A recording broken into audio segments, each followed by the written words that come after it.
Good evening friends, स्वागत है आपका आपके प्लेटफॉर्म RWS सिविल सर्विसेज पर। और मैं हूं तैयार आपके लिए एनसीईआरटी सार बैच की क्लास लेकर। एनसीईआरटी सार बैच की क्लास में हम लोग चैप्टर नंबर 7 पढ़ रहे हैं और यह चैप्टर है कि 1857 के बाद प्रशासनिक सुधार। यहाँ आप लिख सकते हैं 1858 के बाद के प्रशासनिक सुधार, क्योंकि टॉपिक में 57 नहीं लिखा है बल्कि 58 लिखा हुआ है। यहाँ पर आप देखेंगे 58 लिखा हुआ है। खैर चलिए, उससे कोई फर्क नहीं पड़ता है। टॉपिक आपका चैप्टर नंबर 7 का होगा और वहां से हम लोग आगे बढ़ेंगे। हालांकि इसकी शुरुआत, इस चैप्टर की शुरुआत हमने कल ही कर दी थी और इसके बारे में जो विशेष इंफॉर्मेशन हो सकता था, यानी जो डिस्क्रिप्टिव टाइप का इंफॉर्मेशन हो सकता था कि भला क्यों प्रशासनिक परिवर्तन की हमें जरूरत महसूस हुई, इसको हमने कल देख लिया था। आशा करता हूं कि सारी बातें क्लियर होगी। बहुत ही शार्प ढंग से सारी बातें किताबों में बताई गई है। इसलिए मैं मानता हूं कि एनसीईआरटी बैच सबसे बेस्ट है। अगर यहाँ पर हम बहुत अच्छे से कर लेते हैं तो मैक्सिमम प्रश्न हमारे बन जाते हैं यहाँ से, और कॉन्सेप्ट बेस्ड तो बहुत सारी चीज़ें यहीं पर क्लियर हो ही जाती है। ठीक है, चलिए सभी बच्चे जुड़ेंगे और क्लास की शुरुआत करेंगे। ध्यान रखिएगा कि यहाँ पर very good evening to all, सभी बच्चों का बहुत स्वागत है। चलिए गुड इवनिंग, गुड इवनिंग। हाँ चलिए, गुड इवनिंग। तो बात हमारी यहां पर हो रही थी कि किस प्रकार से औपनिवेशिक शोषण किए जाने के लिए प्रशासनिक परिवर्तन किया जा रहा है। इस गलतफहमी में हम नहीं रहते हैं कि जो भी प्रशासनिक परिवर्तन किए जाते हैं वह प्रशासनिक परिवर्तन भारतीयों के हित के लिए किया जा रहा है। इस गलतफहमी में हम कभी नहीं रहते और इसी बात को स्पष्ट करने के लिए एक टर्म देते हैं कि अगर ब्रिटिश मुस्कुराए तो भी अपने फायदे के लिए मुस्कुराए। यहां पर हमें देखना होगा कि जो प्रशासनिक परिवर्तन किए जा रहे हैं, जहां तक कल हम लोगों ने चर्चा की थी और वो यह बताया गया था कि प्रशासनिक परिवर्तन इसलिए करना जरूरी था कि उपनिवेश पर हम कठोर पकड़ बना सके, मजबूत पकड़ बना सके और इसका शोषण और बेहतर तरीके से किया जा सके। इस कालखंड में जबकि विभिन्न देशों में औद्योगिक क्रांति हो चुकी है, तो जो ब्रिटिश सर्वोच्चता का सिद्धांत था, यानी ब्रिटेन पूरे विश्व में एक समय सर्वोच्च हुआ करता था उत्पादन के मामले में, अब उसकी स्थिति डिक्लाइन हो गई है। अब अमेरिका है, फ्रांस है, जर्मनी है, ब्रिटेन है, इटली है, हर जगह औद्योगिक क्रांति हो गई है और अब ब्रिटेन को अधिक प्रतिस्पर्धा का सामना करना पड़ रहा है, क्योंकि सभी देश अपने माल को लेकर के उपनिवेशों में पहुंच रहे। ये बात ठीक है कि ब्रिटिश शासन यहाँ चल रहा है तो उसको थोड़ा सा एज मिला हुआ है, उसको थोड़ी बढ़त मिली हुई है, लेकिन इसका मतलब यह भी नहीं है कि आप प्रतिस्पर्धा को रोक पाएंगे, क्योंकि अगर आपने दूसरे देश के माल को एंट्री करने से रोका तो इसका मतलब वह देश भी आपके बाजार को रोक देगा। तो तीसरी बात हमने यह देखा था कि जो उपनिवेश प्राप्ति है अब मुश्किल होता जा रहा है। अब वह समय नहीं रहा कि जहां पर अपने नाव लेकर के जाए और उपनिवेश को बना करके आ जाए। अब वह स्थिति नहीं बची। अब स्थिति में परिवर्तन आया और उपनिवेश स्थापित करना मुश्किल होने लगा। एक और फैक्टर हमने देखा था, यह काल जो है वह उपनिवेशवाद का काल है। यह काल उपनिवेशवाद का कौन सा काल है? पूंजीवाद का काल है, यानी पूंजीवादी चरण यहां पर हमारा प्रारंभ हुआ है। इस पूंजीवादी चरण में हम क्या देखते हैं? इस पूंजीवादी चरण में पूंजी लगाई जा रही है, उपनिवेशों में पूंजी स्थापित की जा रही है और सरकार चाहती है कि उस पूंजी की सुरक्षा हो। अगर कोई यहां पर फाइनेंस लगाएगा तो वह जरूर चाहेगा कि पूंजी की सुरक्षा हो हमारे पास।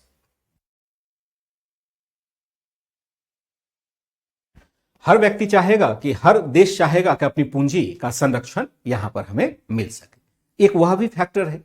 तो जरा पूंजीवाद वाले ही भाग को और भी आगे लेकर के चलते हैं और देखते हैं कि पूंजी असल में भारत में कहां कहां लगी हुई है।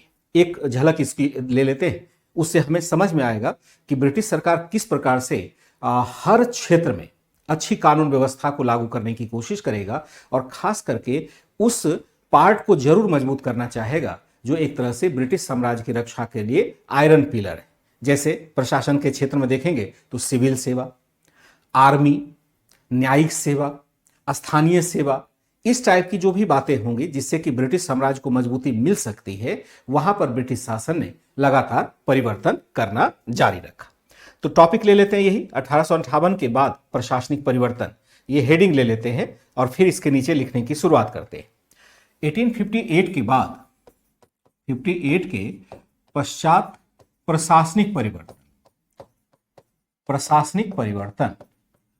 यहां हमने कल देखा है तो उसी को यहां पर कंटिन्यू करेंगे कि किस प्रकार की प्रशासनिक परिवर्तन आए हैं और जहां पर भी प्रशासनिक परिवर्तन किए जा रहे हैं उस क्षेत्र को देखने की कोशिश की जाएगी। अगर प्रशासनिक परिवर्तन की बात की जाए तो उस प्रक्रिया को पहले हमें समझना होगा कि इस काल में, चूंकि यह ब्रिटिश औपनिवेशिक काल का तीसरा दौर चल रहा है, पूंजीवादी काल चल रहा है, तो यहां पर पूंजी बड़े पैमाने पर ब्रिटिश कंपनी या ब्रिटिश लोगों का की बड़ी पैमाने पर पूंजी भारत में इन्वेस्ट हो रही है, जिसकी सुरक्षा के लिए हमें कुछ कदम उठाने की आवश्यकता है। इसको जरा वहां से टैकल करते हैं जहां से हमने कल छोड़ा हुआ था। भारत में क्या देखा, यह काल उपनिवेशवाद का तीसरा चरण था, उपनिवेशवाद का तीसरा काल था। इस काल था और इस काल में बड़े पैमाने पर ब्रिटिश पूंजी भारत आ रही थी। इस काल में बड़े पैमाने पर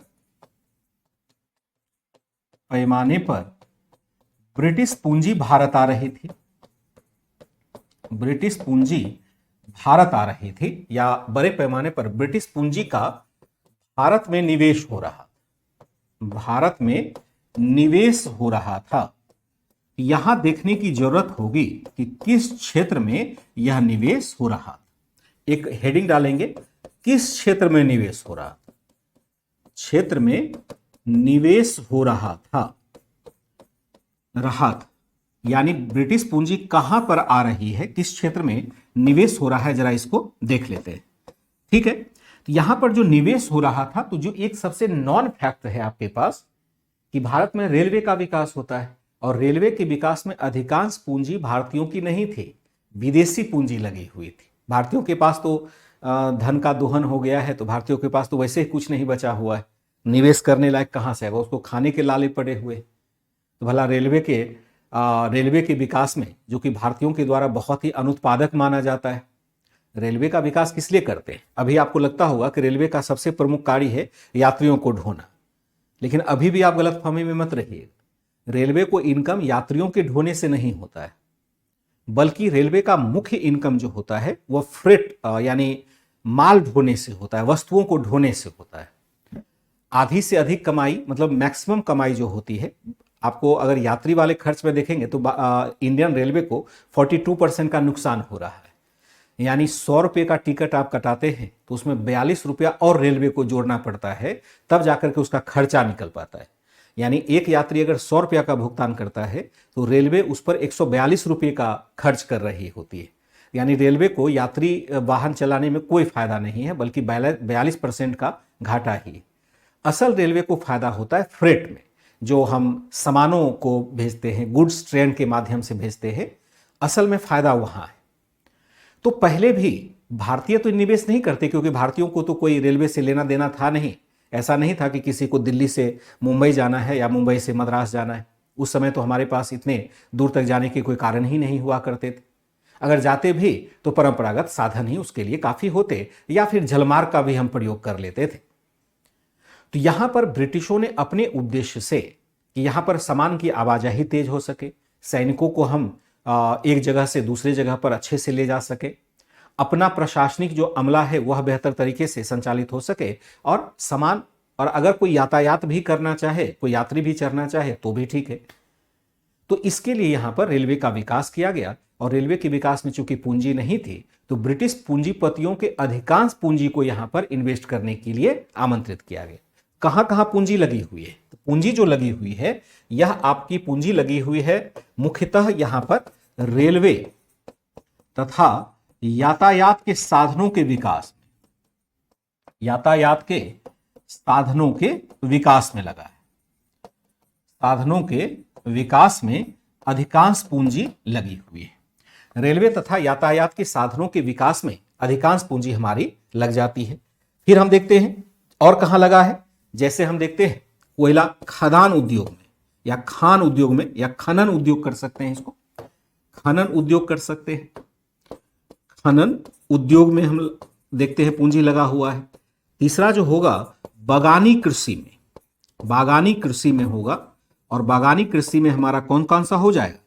चाय बागान हो जाएगा, चाय बागान रबर बागान हो जाएगा, रबर बागान तथा और एक बागान ले सकते हैं नील बागान, नील बागान हो सकता है। यहां पर हमारे बहुत सारे पूंजी लगे हैं, क्योंकि बागानी कृषि इसलिए जरूरी थी, जैसे चाय बागान हम लगाते हैं तो चाय का निर्यात किया जा रहा है, चाहे अमेरिका में या अन्य देशों में किया जा रहा है, इनफैक्ट चीन को भी निर्यात किया जा रहा है। तो ये निर्यात वाला जो है, चूंकि कच्चे माल का ही निर्यात होना है, तंबाकू का निर्यात किया जाना है, रबर का निर्यात किया जाना है, नील का निर्यात किया जाना है, तो कई प्रकार से लगाए जा सकते हैं। या तो ब्रिटिश खुद ही आकर के यहां पर पूंजी लगाए, यानी खेत खरीदे और खेत खरीद करके यहां पर अपना ही बागान लगाए, या यहां पर मजदूरों को, जैसे कि हमने बिहार में देखा था 3 कठिया प्रणाली, कि मजदूरों के खेत को हम लीज पर ले और फिर वहां पर बागान लगा ले। लेकिन सभी में पूंजी का निवेश करना पड़ेगा, क्योंकि व्यावसायिक कृषि में पूंजी लगाना आवश्यक हो जाता है। तो बागानी कृषि है, चाय बागान है, रबर बागान है, नील बागान है, खनन उद्योग है। खनन उद्योग में क्या होगा? लोहा तथा कोयला खनन, लोहा तथा कोयला खनन हो जाएगा, कोयले का खनन हो जाएगा। फिर हमने देखा रेलवे और सड़क के साधनों का विकास करते हैं, रेलवे और यातायात के साधनों के विकास में भी हम यहां पर पूंजी लगाते हैं। फिर हम कहां लगाते हैं? लगाते हैं जहाज रानी में, जहाज रानी उद्योग। जहाज रानी उद्योग में हम कहां लगाएंगे? इसको हम कहते हैं शिपिंग इंडस्ट्री, शिपिंग इंडस्ट्री होगा, शिपिंग उद्योग हो जाएगा, ठीक है। और हम लगा सकते हैं यहां पर बैंकिंग व्यवस्था में, बैंकिंग व्यवस्था। अब बैंकिंग व्यवस्था का मतलब क्या है? तो बैंक का मतलब तो वही जो आप जानते हैं, जहां पैसा रखा जाता है। लेकिन अब बैंक खोलने में जो अधिकांश पूंजी लगाई गई थी शुरुआत में, वह सरकार के द्वारा लगाई जाती थी, जिसको सार्वजनिक क्षेत्र का बैंक कहते हैं। सार्वजनिक क्षेत्र के बैंक है, जैसे स्टेट बैंक ऑफ इंडिया है, बैंक ऑफ इंडिया है, इलाहाबाद बैंक है, इंडियन बैंक है, पंजाब नेशनल बैंक है। इसकी अधिकांश पूंजी सरकार के पास है। हालांकि अब थोड़ा सा विनिवेश भी किया जा रहा है। और कुछ बैंक प्राइवेट भी है, जैसे ICICI bank, HDFC bank, UTI bank, ये सब क्या है? Private bank. तो अभी तो हम 2 प्रकार की अवधारणा देखते हैं, एक प्राइवेट बैंक है, एक सरकारी बैंक। सरकारी बैंक का मतलब है जिसमें अधिकांश पूंजी सरकार की लगी हो। प्राइवेट बैंक का मतलब है कि जहां पर अधिकांश पूंजी प्राइवेट लोगों की लगी हुई हो। तो इस काल की जब हम बात करते हैं, तो जब व्यापार हमारा तेजी से बढ़ रहा है, तो बैंकिंग सिस्टम को डेवलप करने की जरूरत हुई। और बैंकों में हम धन का आदान प्रदान करते हैं ब्याज के माध्यम से, वह भी एक बड़ा मुनाफे का सौदा है। तो बहुत सारे ब्रिटिश पूंजीपति ने बैंकिंग व्यवसाय में पैसे लगाए, बैंक खोलने में पैसे लगाए, और वहां पर लोगों को भी सहायता होती है, कंपनी को भी सहायता होती है, व्यापारियों को भी सहायता होती है। जो पूंजी लगाए जा रहे हैं, असल में किस क्षेत्र में निवेश जा रहा था? तो लगा ये सब क्षेत्र है जहां पर कि अधिकांशतः ब्रिटिश पूंजी निवेशित हो रही है। रेलवे यातायात है, खनन उद्योग में है, रबर उद्योग में है, यानी बागानी कृषि है, आदि में हम क्या देखते हैं? यहां पर पूंजी लगाई जा रही है। इन सभी पूंजी को, इन सभी पूंजी को राजनीतिक संरक्षण की जरूरत थी, राजनीतिक संरक्षण की जरूरत थी। क्यों जरूरत थी? संरक्षण की आवश्यकता थी। क्यों आवश्यकता थी? ताकि मूलधन भी सुरक्षित रह पाए, मूलधन भी सुरक्षित रह पाए, साथ ही सुरक्षित रह पाए, और साथ ही क्या हो पाए? रह पाए, साथ ही निरंतर ब्याज की भी सुरक्षा, निरंतर ब्याज प्राप्त होने की भी सुरक्षा मिली रहे, निरंतर ब्याज प्राप्त होने की, ब्याज भी प्राप्त हो सके, इसके लिए भी हो सके, इसके लिए भी यहां पर प्रशासनिक आर्थिक परिवर्तन की आवश्यकता थी, ताकि निवेश के माध्यम से डेवलपमेंट किया जा सके। जब तक आधारभूत संरचना का विकास नहीं होगा, तो जिस हिसाब से प्रशासन को संरचित किया जाना है वैसा संभव ही नहीं होगा। अगर पिछली व्यवस्था यानी 1600 ईस्वी वाली ही व्यवस्था बनी रहेगी, तो प्रशासनिक संरचना उस हिसाब से बेहतर नहीं बन पाएगी, जैसा कि सरकार के द्वारा सोचा जा रहा है। उपरोक्त सभी कारणों से, अब देखिए यहां पर एक सवाल अगर आपसे पूछा जाए कि 1858 के बाद, 1858 के बाद ब्रिटिश सरकार ने भारत में क्यों प्रशासन की नई व्यवस्था लागू करने की सोची, यह सवाल आएगा। अगर यह सवाल आएगा तो जो कल से लेकर के आज तक मैंने पॉइंट लिखाया है वही पॉइंट यहां पर लिखा जाए। मैं इसलिए आपको इंडिकेट कर देता हूं क्योंकि जब आप आगे जाएंगे, जब पूरा कोर्स आप कर रहे होंगे या उसके कोर्स कंप्लीट करने के बाद जब एग्जाम देने के लिए जाएंगे और अगर आपने प्रारंभिक परीक्षा निकाल लिया या प्रारंभिक परीक्षा में भी ऑब्जेक्टिव टाइप के क्वेश्चन में भी ऐसे प्रश्न पूछे जाएंगे, लेकिन अगर प्रारंभिक परीक्षा को आपने क्वालिफाई कर लिया तो चाहे सिविल सेवा का कोई भी फॉर्म हो, चाहे बीपीएससी हो, चाहे यूपीपीसीएस हो, चाहे यूपीपीसीएस या यूपीएससी ही क्यों ना हो, हर जगह ऐसे प्रश्न पूछे जाएंगे।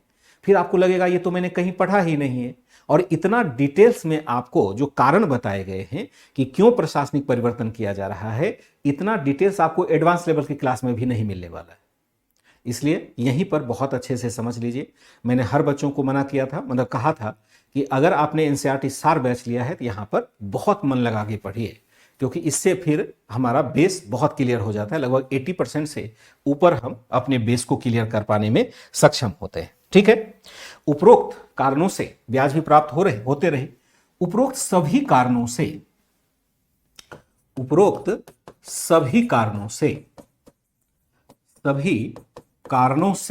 क्या किया गया? कारणों से भारत के प्रशासन में या भारत के प्रशासन के विभिन्न क्षेत्रों में क्या किया गया? भारत के प्रशासन के विभिन्न क्षेत्रों में परिवर्तन किए गए,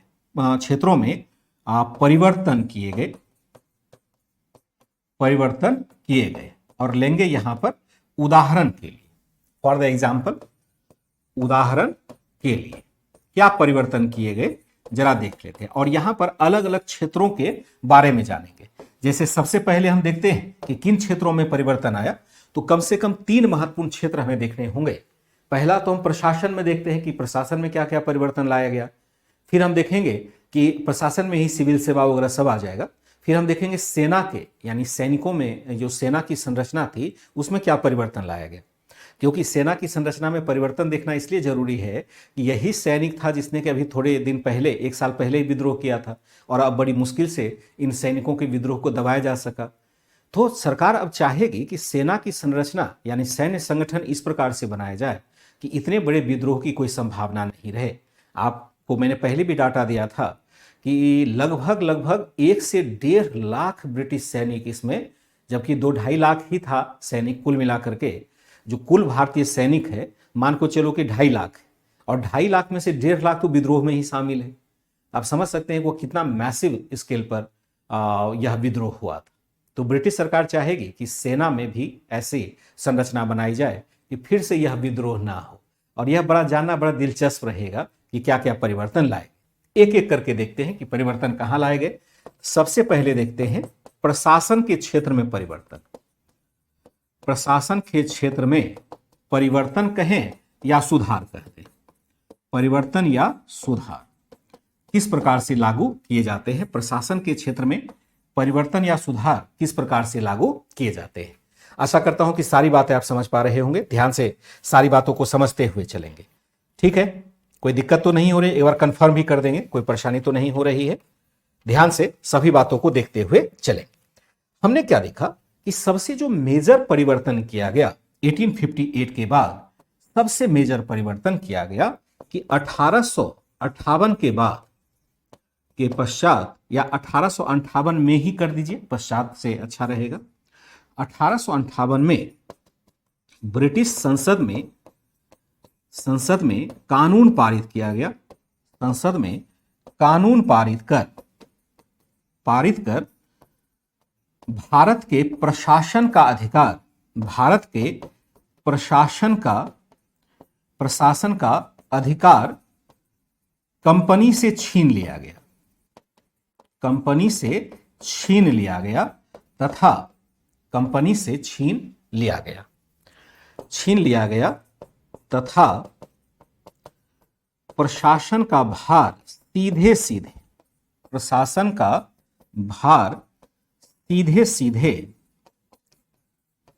सीधे ब्रिटिश संसद के माध्यम से किसने ग्रहण कर लिया? माध्यम से क्राउन ने ग्रहण कर लिया। क्राउन ने ग्रहण कर लिया, यानी अर्थात क्या हो जाएगा, या भारत कर लिया। इसका मतलब होगा, तात्पर्य यह कि भारत की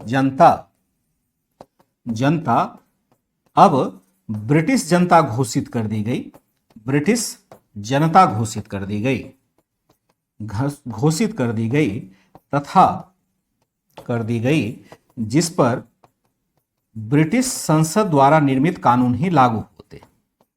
ब्रिटिश संसद द्वारा निर्मित कानून लागू होते, निर्मित कानून लागू होते। इसके तहत क्या परिवर्तन किया गया, निर्मित कानून लागू होते, ब्रिटिश संसद द्वारा निर्मित कानून लागू होते, कानून लागू होते। इसके तहत क्या परिवर्तन किया गया, इसके तहत निम्नलिखित परिवर्तन किए गए, निम्नलिखित परिवर्तन किए गए।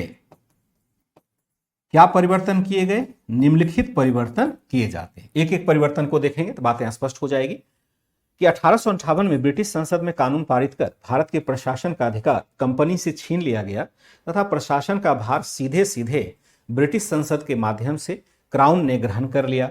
तात्पर्य यह कि भारत की जनता अब ब्रिटिश जनता घोषित कर दी गई, जिस पर ब्रिटिश संसद द्वारा निर्मित कानून लागू होते। इसके तहत कुछ परिवर्तन किए गए। क्या परिवर्तन किए गए, निम्नलिखित परिवर्तन जो होते हैं उसको जरा गौर कर लेते हैं। पहला परिवर्तन किया गया कि भारत का प्रशासन गवर्नर जनरल के अधीन रहने दिया गया, गवर्नर जनरल के अधीन रहने दिया गया, परंतु इसका नाम परिवर्तित कर दिया गया। जनरल के अधीन रहने दिया, परंतु इसका क्या कर दिया, इसका नाम परिवर्तित कर, या इस पद का नाम परिवर्तित कर इसे अब वायसराय कहा जाने लगा। इस पद का नाम परिवर्तित कर दिया गया, परिवर्तित कर क्या कर दिया गया, वायसराय कर दिया गया। वायसराय का मतलब क्या होता है, प्रतिनिधि होता है, प्रतिनिधि कर दिया गया। पदनाम को परिवर्तित कर दिया गया। भारत का प्रशासन गवर्नर जनरल के अधीन रहने दिया, परंतु इस पद का नाम परिवर्तित कर वायसराय कर दिया गया। अभी तक भारत पर भारतीय प्रशासन पर नियंत्रण के लिए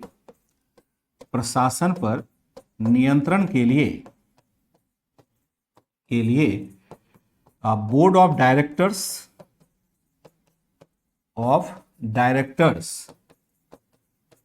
तथा बोर्ड ऑफ कंट्रोल उत्तरदायी रहा था। बोर्ड ऑफ डायरेक्टर्स तथा बोर्ड ऑफ कंट्रोल उत्तरदायी रहा था। उसे समाप्त कर दिया गया। इसके स्थान पर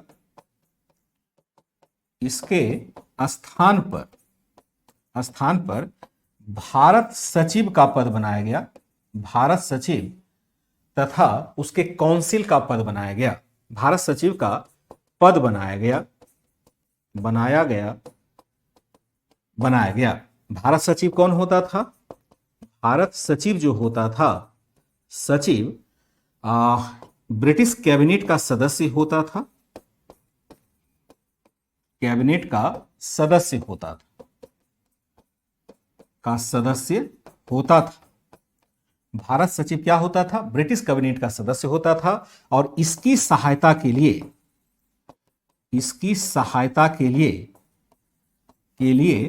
15 सदस्य काउंसिल बनाया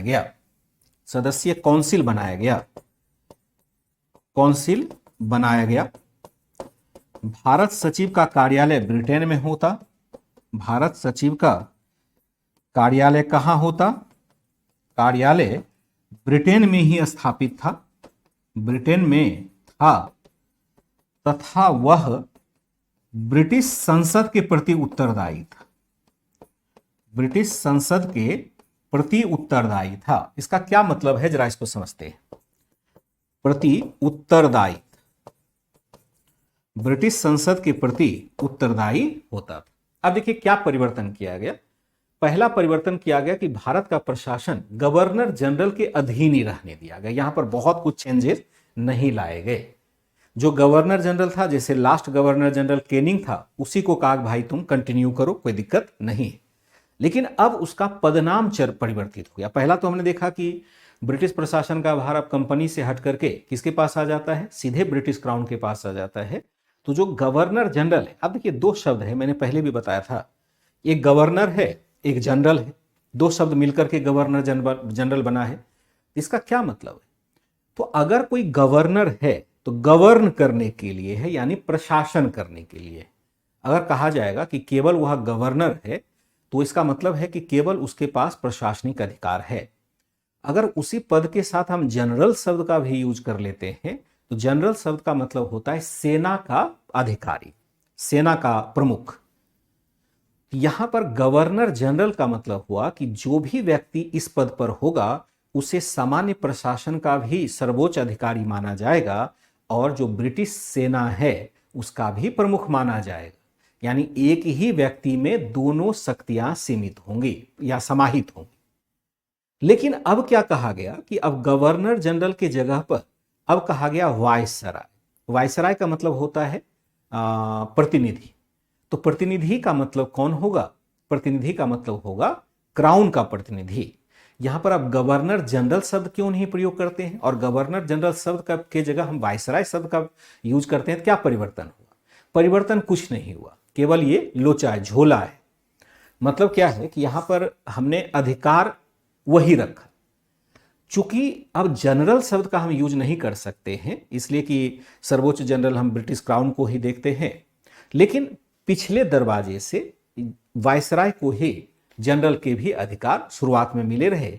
और जब हम 20वीं शताब्दी में प्रवेश करते हैं तब अलग से जनरल नियुक्त किए जाने लगे। थल सेना, मतलब जो जितनी भी सेना थी उसमें तो बहुत आइडेंटिफाई नहीं कर सकते हैं कि थल सेना, नौसेना, वायुसेना अलग अलग था। उसके लिए अलग से एक जनरल नियुक्त किया जाने लगा ताकि सेना में हम विशेषज्ञता को ला सके या विशेषज्ञ लोगों को हम देखते हैं उसमें भर्ती किया जाने लगा। लेकिन इस काल में गवर्नर या वायसराय को ही पावर फिर से दे दिया गया कि आप ही सेना के प्रमुख बने रहे। तो पहला तो परिवर्तन यह किया गया कि ब्रिटिश क्राउन ने सत्ता को प्राप्त कर लिया। ब्रिटिश क्राउन ने कहा कंपनी को अब प्रशासन आप मत करना, आप केवल व्यापार करते रहो।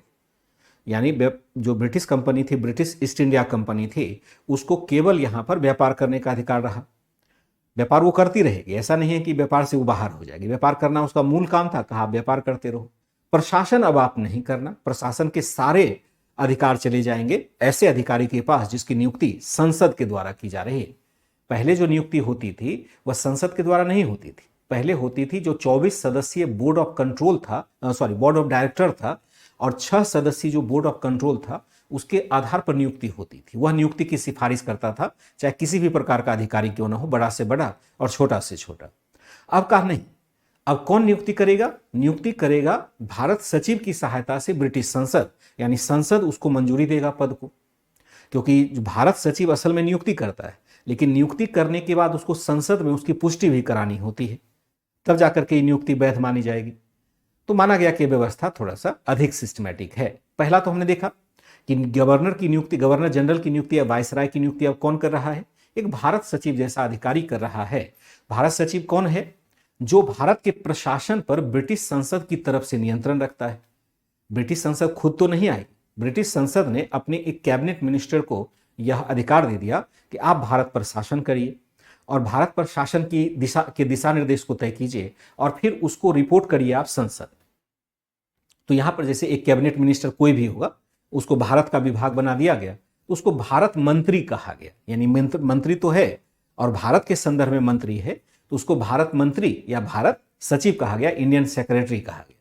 अब इंडियन सेक्रेटरी अलग से फैसला अकेले तो नहीं लेगा, उसके साथ 15 सदस्य की एक काउंसिल बना दी गई और उसके लिए इंडिया हाउस भी स्थापित कर दिया गया कि जहां पर कि वो बैठते थे। लंदन में ऑफिस होता था, लेकिन इन सब का वेतन भारत से दिया जाता था। यह भी धन के शोषण का एक बहुत बड़ा कारण बन जाता है। तो यहां पर भारत सचिव के द्वारा अब प्रशासन पर नियंत्रण करने लगा। अगर क्रम से देखें तो सबसे ऊपर संसद होगा, फिर भारत सचिव होगा और तीसरे नंबर पर वायसराय होगा। वायसराय पर अधिकांश नियंत्रण यानी सर्वोच्च नियंत्रण भारत सचिव का ही होता था। और पहला भारत सचिव आप जानेंगे, एक बार मैंने लिखाया था तो बच्चे थोड़े कंफ्यूज कर गए थे। जैसे पहले बोर्ड ऑफ कंट्रोल हुआ करता था जो 1884 के अधिनियम में बना था, तो बोर्ड ऑफ कंट्रोल में इस समय जो पद था वह चार्ल्स वुड का था, जिन्होंने शिक्षा के लिए भी सुधार किया था। अब वही चार्ल्स वुड जो है भारत सचिव भी बन जाता है, यानी उसी का प्रमोशन करके भारत सचिव का पद दे दिया गया था।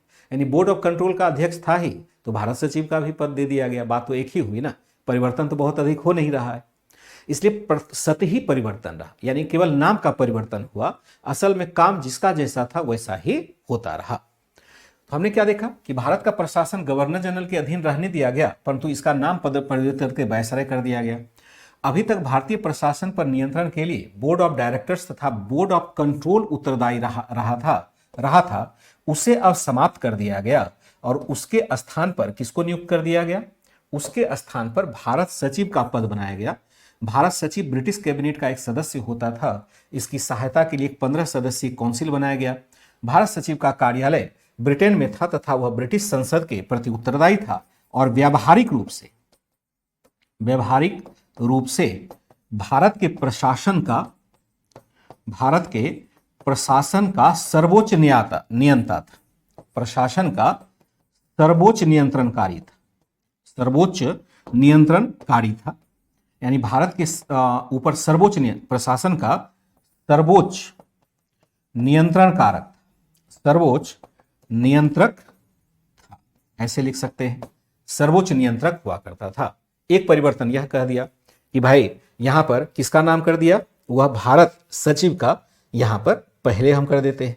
फिर हम क्या देखते हैं कि धीरे धीरे हम क्या देखते हैं कि एक तरह से इस वजह से क्या होता है, इस वजह से एक प्रकार से एक दुष्परिणाम उत्पन्न होता है। इसका एक दुष्परिणाम उत्पन्न हुआ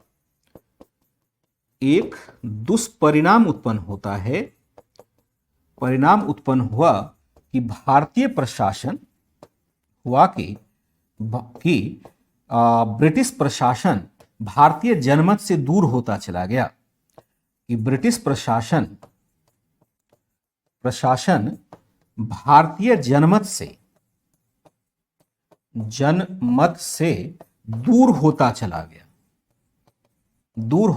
गया, क्योंकि प्रशासन अब ब्रिटेन से होने लगा। क्योंकि क्या होता है? क्योंकि वायसराय की शक्ति काफी कम हो गई, वायसराय की शक्ति कम हो जाती है,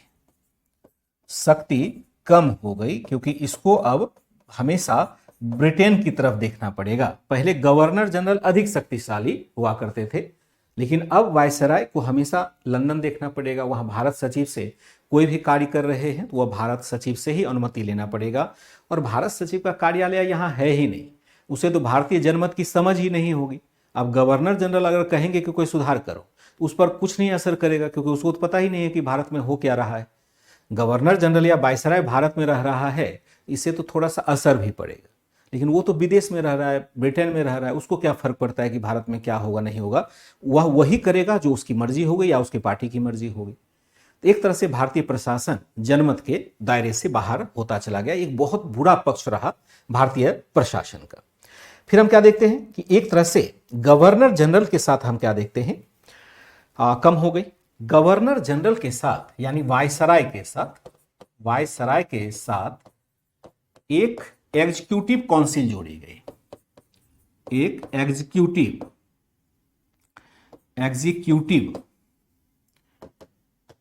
मतलब कार्यकारी होता है, सीधे कार्यकारी ही लिख देते हैं। एक कार्यकारी परिषद जोड़ा गया।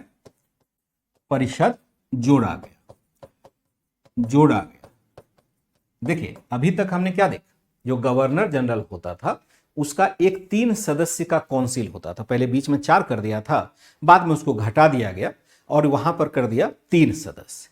लेकिन अब इसमें कहा कि बढ़ोतरी हो गई, यानी आपको करना क्या है, कुछ अन्य सदस्य को भी इसमें जोड़ लेना है ताकि निर्णय लेने में आप यहां पर उसकी भागीदारी ले सकें, पूछ सकें। लेकिन वायसराय को बहुत अधिक पावर दिया, अगर यह एज काउंसिल उसके हिसाब से नहीं चलता है तो आप अपनी मर्जी से कोई नियम लागू कर सकते हैं। यानी एक तरह से दिखावा किया गया कि अगर हम कोई कार्य कर रहे हैं, कोई नियम बना रहे हैं, तो यह दिखावा किया गया कि भाई हम लोकतांत्रिक तरीके से नियम बनाते हैं। जो एग्जीक्यूटिव काउंसिल है उसमें कहा गया या तो ब्रिटिश नियुक्त हो सकता है या भारतीय नियुक्त हो सकता है, लेकिन भारतीयों को भी जो नियुक्त कर दिया वो ब्रिटिश जैसा ही था, ब्रिटिशों के समर्थकों को ही नियुक्त किया गया। एक तरह से वैश्विक बिरादरी के सामने दिखावा किया गया कि हम लोकतांत्रिक प्रक्रिया की तरफ धीरे धीरे बढ़ रहे हैं, लेकिन असल में कोई पावर इस काउंसिल को नहीं है और यहां पर जो निर्णय होगा वह वायसराय कर लेगा। और वायसराय भी अगर कोई निर्णय लेता है तो उस निर्णय को खारिज कर देगा कौन, भारत सचिव खारिज कर देगा। यानी इस काउंसिल को पावर नहीं है, लेकिन काउंसिल की संरचना जरूर की गई ताकि यह दिखावा किया जा सके कि हम काउंसिल के साथ मिलकर के चलते हैं। क्या लिखा हमने कि वायसराय के साथ एक कार्यकारी परिषद जोड़ दिया गया, एक कार्यकारी परिषद जोड़ दिया गया। और यहां पर क्या किया गया कि यहां पर जोड़ा गया बहुमत के, यहां पर हम क्या देखते हैं, यहां बहुमत के सिद्धांत को, बहुमत के सिद्धांत को लागू किया गया, सिद्धांत को लागू किया गया, लेकिन वो लागू किया गया हालांकि किया गया, हालांकि वायसराय को, वायसराय को, वायसराय को विशेष शक्ति दी गई, को विशेष शक्ति दी गई, शक्ति दी गई कि वह इस काउंसिल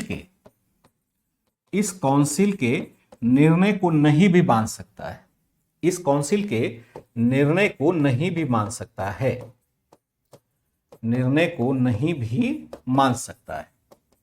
ध्यान रखिएगा कि यहां पर अगर आपको थोड़ा सा कम इंटरेस्ट अगर लग रहा होगा, मैं आशा तो करता हूं कि सभी बच्चे समझ पा रहे होंगे, क्योंकि यहां हम पढ़ तो रहे हैं हिस्ट्री, लेकिन बहुत सारी बातें हम पॉलिटी से भी पढ़ते हैं। अगर आपने पॉलिटी पढ़ा होगा, पढ़ा ही है, पॉलिटी तो खत्म भी हो चुका है, अगर आपने पॉलिटी पढ़ा है तो जो पॉलिटिकल सिस्टम है या मेकिंग ऑफ कॉन्स्टिट्यूशन है या प्रशासन है उसके बारे में भी आपने पढ़ा ही होगा। तो अगर पॉलिटी आप पढ़ते हैं तो वहां से जो समझ हमें विकसित हुई है उसका प्रयोग हम हिस्ट्री को समझने के, इस भाग की हिस्ट्री को समझने में करेंगे। कहने की क्या कोशिश की जा रही है कि कोशिश है कि एक गवर्नर जनरल भारत में शासन कर रहा है, तो गवर्नर जनरल अकेले शासन नहीं करेगा, इसके लिए एक काउंसिल बनाई गई, 5-6 लोगों के सदस्य को जोड़ा गया कि भाई आप जब कोई निर्णय लें तो अकेले निर्णय नहीं लें बल्कि सब लोग मिलकर के निर्णय लें। लेकिन यह भी कहा गया कि अगर वायसराय को या गवर्नर जनरल को लगे कि निर्णय हमें अकेले ही लेना चाहिए तो ऐसे काउंसिल के सुझाव को अस्वीकार भी कर सकता था, कोई उसको रोकने वाला नहीं था। यानी गवर्नर जनरल या वायसराय को यहां पर अधिक शक्तिशाली बना दिया गया काउंसिल की तुलना में। ये झगड़ा हम शुरू से देख रहे हैं, 1793 से लेकर के 1773 से लेकर के 1784 में, 1793 में, 1813 में, 1833 में, सभी अधिनियम में हमने देखा है ये परिवर्तन बारी बारी से होता रहा है। अब वायसराय क्या होगा, थोड़ा सा पावरफुल होगा, लेकिन इनके साथ 6 सदस्य, 6 से लेकर के 12 तक सदस्य आगे जोड़ दिए जाएंगे 1861 के अधिनियम के माध्यम से, ताकि लगे कि गवर्नर जनरल जो निर्णय ले रहा है वह सबसे पूछ करके ले रहा है, यानी भारतीय जनमत के साथ निर्णय ले रहा है। लेकिन यह केवल दिखावा था, यहां पर ब्रिटिशों की कोई मंशा नहीं थी कि भारतीयों को प्रशासन में शामिल किया जाए। हम क्या देखते हैं, गवर्नर जनरल को यह पावर दिया गया कि अगर चाहे तो वह यह विशेषाधिकार रखता है कि अगर चाहे तो हम क्या करते हैं, यहां पर कुछ भी हम नहीं मानेंगे तो भी चलेगा। 1861 में एक अधिनियम पारित कर, एक भारत शासन अधिनियम पारित कर, शासन अधिनियम पारित कर वायसराय को कानून निर्माण के हिसाब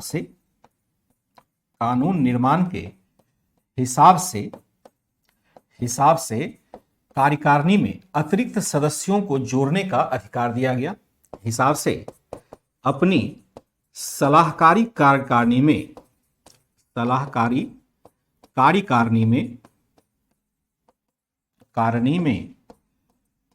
6 से लेकर के 12 अतिरिक्त सदस्य जोड़ने का अधिकार दिया गया। अतिरिक्त सदस्य जोड़ने का अधिकार दिया गया। यह सदस्य क्या होता? अधिकार दिया गया। यह सदस्य या तो भारतीय हो सकते थे या विदेशी हो सकते थे। ये सदस्य या तो ब्रिटिश हो सकते थे या भारतीय हो सकते थे।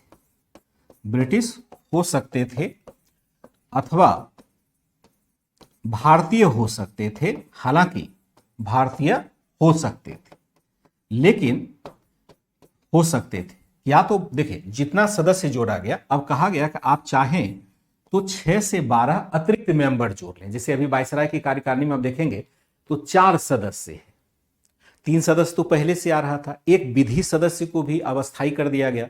1833 के अधिनियम में हमने देखा था कि विधि सदस्य को वोटिंग राइट नहीं दिया गया था, उसको ऐसे ही जोड़ दिया गया था। लेकिन अब यहां पर अतिरिक्त जो सदस्य था उसको परमानेंट वोटिंग राइट्स के साथ जोड़ा गया, कानून निर्माण यानी विधि सदस्य के रूप में। लेकिन वायसराय को कहा गया कि चूंकि अब आपको अधिक कानून का, बड़े क्षेत्र में कानून का निर्माण करना है, तो इसलिए आपको क्या करना है, आप चाहें तो इस एग्जीक्यूटिव काउंसिल में अतिरिक्त सदस्य आप जोड़ दें, 6 से लेकर के 12 तक, यानी मैक्सिमम 12 सदस्य आप जोड़ सकते हैं, मिनिमम 6 सदस्य जोड़ सकते हैं। जो भारतीय भी होगा तो चलेगा, ब्रिटिश होगा तो भी चलेगा। या तो भारतीय सदस्य हो सकता है या ब्रिटिश सदस्य हो सकता है। लेकिन इसमें क्या होगा, भारतीय सदस्य हो सकते थे। इनमें से आधे क्या होते? आधे गैर सरकारी होते। इनमें से आधे गैर सरकारी होते। अब गैर सरकारी क्या होता है? सरकारी होते। यहां पर अगर सरकारी कहा जाए, सरकारी सदस्य अगर होगा, इसका मतलब होगा कि सरकार के प्रशासन से जुड़ा हुआ सदस्य होगा। प्रशासन से जुड़ा सदस्य, इसको हम क्या कहेंगे? सरकारी सदस्य कहेंगे। और गैर सरकारी सदस्य अगर कहेंगे, क्या कहेंगे? गैर सरकारी सदस्य अगर कहना होगा, यहां पर होगा कि प्रशासन से बाहर के सदस्य, प्रशासन से बाहर के सदस्य यहां पर होंगे। यहां पर कहा गया कि अगर 6 से 12 अतिरिक्त सदस्य होगा, ये क्या हो सकता है? भारतीय या ब्रिटिश कोई भी हो सकता है। ब्रिटिश कोई भी हो सकता है, कोई भी हो सकता है। क्योंकि अब जब हम देखते हैं कि जो भारत में है, भारत के लोग भी तो ब्रिटिश प्रजा ही है, यानी ब्रिटिश के शासन या क्राउन के अधीन ही है। तो यहां पर क्या भारतीय, क्या ब्रिटिश। लेकिन यहां पर एक पेज का मतलब है कि ब्रिटिश कभी नहीं चाहते हैं कि भारतीयों को प्रशासन में उच्च पद दिया जाए, क्योंकि भारतीयों के प्रति वो आश्वस्त नहीं कि कभी कोई ऊंच नीच हुआ प्रशासन में तो भारतीय हमारा साथ देंगे, इस बात को लेकर के आश्वस्त नहीं होते हैं। इसलिए अंततः आप देखेंगे कि ब्रिटिश अधिकारी को ही वो प्रेफर करते हैं। लेकिन कहा गया कि 6 से 12 अतिरिक्त सदस्य आप जोड़िए, और यहां पर वो भारतीय भी हो सकता है, भारतीय भी या ब्रिटिश कोई भी हो सकता है। 6 से 12 है तो उसमें हाफ जो है, आधा है, वह गैर सरकारी होगा। क्या हो जाएगा? गैर सरकारी हो जाएगा। मान लीजिए, सपोज दैट, अगर हम इसका एक ग्राफ बनाने की कोशिश करें तो कैसे ग्राफ बनेगा, जो मैं कहने की कोशिश कर रहा हूं, अगर इसको डायग्राम के माध्यम से समझाया जाए तो कैसे बनेगा। एक हायरार्की देखते हैं, देखिए कैसे बनेगा। तो बनेगा कैसे, यहां पर हम क्या देखते हैं कि 1861 की प्रशासनिक संरचना अगर देखें, प्रशासनिक संरचना अगर हम देखें तो किस प्रकार से बनती है। 1861 की प्रशासनिक संरचना में देखते हैं तो सबसे पहले जो हो जाएगा, आप और ऊपर से लेके चलिए, एकदम शुरुआत से मैं देखता हूं। यहां पर हो जाएगा, सबसे पहले कौन हो जाएगा? क्राउन हो जाएगा, यानी ब्रिटिश राजा हो जाएगा। सबसे पहले कौन होगा? ब्रिटिश राजा हो जाएगा। इसके नीचे कौन हो जाएगा? ब्रिटिश संसद हो जाएगा, जो नियंत्रण प्राप्त कर रहा है, संसद हो जाएगा। इसके नीचे कौन हो जाएगा? भारत सचिव तथा उसका काउंसिल हो जाएगा। नहीं, यहां प्रशासन का तीसरा हायरकी यही हो जाएगा। इसके नीचे जो हो जाएगा वह होगा वायसराय। वायसराय कितना हो जाएगा? एक हो जाएगा। अगर यहां देखें ब्रिटिश संसद को, अगर देखें तो ब्रिटिश संसद के सदस्य, अगर भारत सचिव तथा उसका काउंसिल देखें, इसकी संरचना होगी 1+15 की, यानी एक भारत सचिव होगा और 15 उसके सदस्य हो जाएंगे। इस तरह से संख्या बढ़ती जाएगी। ये हो गया आपका लंदन। ऑफिस कहां है? ऑफिस जो इसका हो जाएगा वह हो जाएगा, ऑफिस कहां हो जाएगा? लंदन में हो जाएगा। ये सारे जो अभी तक हैं ये सारे लंदन में रहने वाले लोग हैं। यहां लिख देते हैं ऑफिस कहां हो जाएगा? ऑफिस होगा इसका लंदन में। वायसराय देखते हैं कितना है? एक है। काउंसिल है, प्लस यहां पर क्या देखेंगे? काउंसिल। काउंसिल हम मान के चलते हैं कि यहां पर 4 है, इक्वल टू हो गया 1+4 की संरचना हो गई। वायसराय के साथ त्याग देखते हैं कि एग्जीक्यूटिव काउंसिल हो जाता है।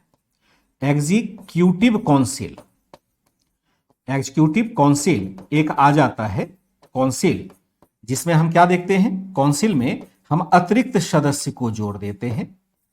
अतिरिक्त सदस्य, अतिरिक्त सदस्य कितना हो जाएगा? चलते हैं, सपोज दैट यहां पर यह कितना होगा? 12 हो जाएगा अतिरिक्त सदस्य। 6 से 12 है ना, मान के चलते हैं। डाटा तो हमें लेना पड़ेगा, मतलब एक फिक्स आंकड़ा लेना पड़ेगा।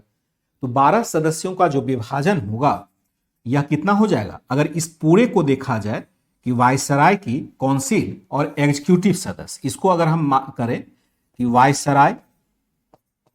वायसराय की काउंसिल प्लस अतिरिक्त सदस्य, अतिरिक्त सदस्य जो हो जाएगा उसकी संरचना कैसी हो जाएगी? इसकी संरचना होगी 1+4 प्लस यहां पर मान लो 12। 1+4 + 12 हो जाएगा। कैसे? कि वायसराय तो एक है, उसके साथ पहले से 4 लोग हैं ही जिनके साथ वो सलाह मशविरा करता है। ये तो 1784 1773 से ही हम देख रहे हैं। 3 आदमी था, एक आदमी अतिरिक्त से विधि सदस्य जोड़ दिया गया है।